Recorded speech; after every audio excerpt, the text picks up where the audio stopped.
Welcome to Penrose Learning, where we make understanding easy.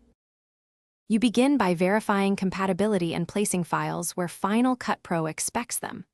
Open Final Cut, then import the template. Either use File Import Motion Template or drag the template into the browser. Once done, scan the template's presets and folders so you understand layers and published controls. This saves time later.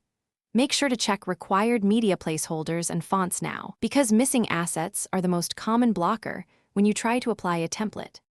You drag the template onto your timeline and decide placement, compound clip for safer edits, connected clip for layered changes.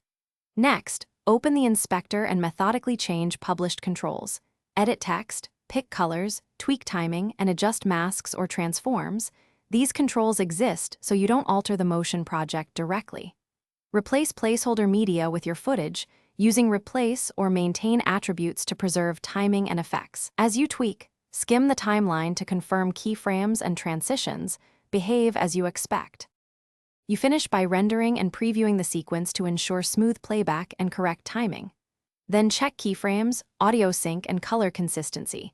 Make final trims, lock tracks, and flatten complex stacks if export problems persist.